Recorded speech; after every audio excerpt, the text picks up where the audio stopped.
ดูดูดู เป็น10-8ครับเจ้าผู้ก็มีหลานมันลิ้นต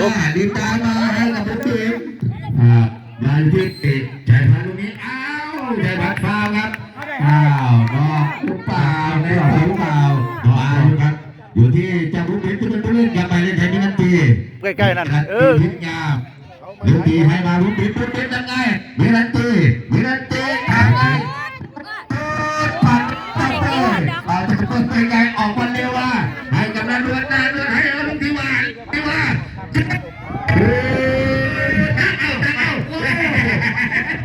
ือดร้อนว่าบอกว่าแม่เอาคุณมาเองโอ้ยให้เบาเกินไปครับเป็นไงนาดวนลุงที่ว่ารถถักถึงเชิดไม่เข้าเลยดูแล3ประตูเขาจะท้องฝั่งนี่สูงกว่ากันครับสีน้ำตาลกระจอกเปื่อยครับใส่พัดสอนดีกับทางก่อนลาลักครับเอาแล้วเป็นน้องกระถังไปเล่นบอลนานวันเล่นบอลครับนานวันชุดสีชมพูครับโดนนำไป2 แต้มอยู่ที่ไม่ได้ตีไม่ทันครับเป็น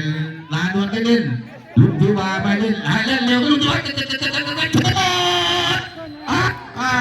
เรียบร้อยครับกรรมการว่าไงรอก่อนครับครูเก่งกับวิทยาทำดีให้เป็นบอลของฐานะของนานวนครับเอาครับเปิดบอลมานานวนเปิดบอลมามีเสียงต้องวิ่งครับครับนานวนจะเล่นบอลใหม่ครับนานวนทำไงนานวนมาบอลไปไงไปแล้วครับร่วงประตูร่วงครับบอลเป็นของคนโก้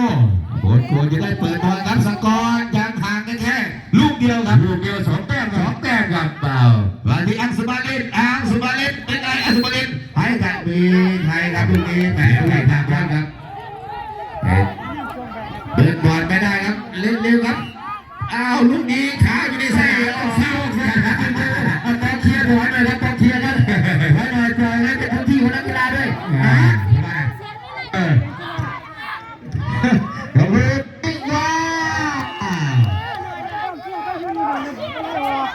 เก็บคะแนนครับ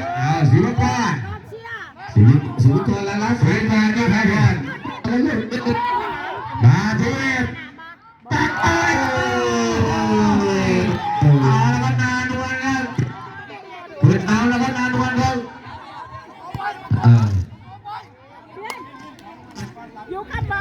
มาดูกันนะครับคุณมาดิลุยแล้วขวามาเนี่ยนะที่บ้านไม่ผ่านนานวันครับไปไงนานวันใจตัดไปไม่ได้ไปไง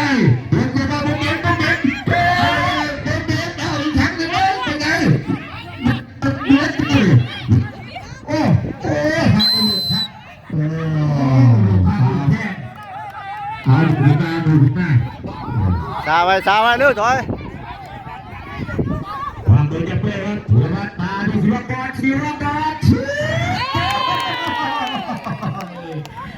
ได้เ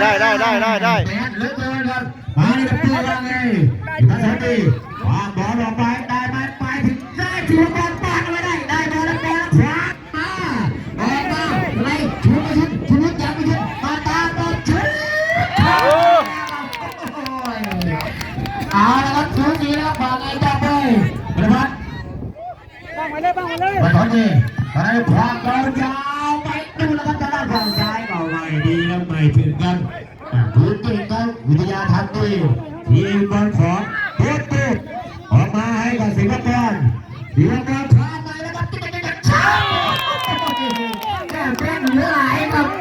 แก้เพื่อนสาวตัวมาทำตัวนี้ว่าได้จับเตยถึงไหมใครถึงไหมกันไม่ถึงแล้ว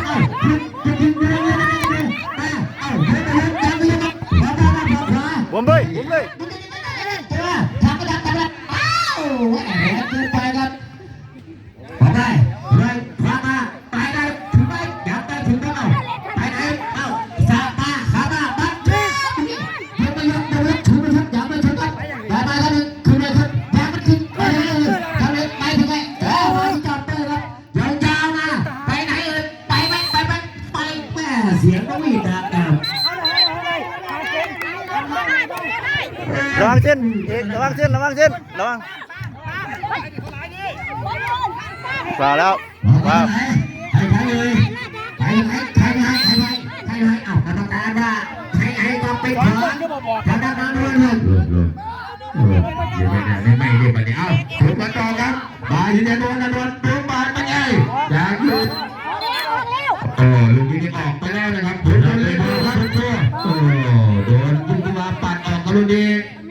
กรรมการต้องไปเตือนนะครับจังหวะเอ้าเดี๋ยวเช็ดมาที่เป็นเตือนมีเสียงต้องหวีครับ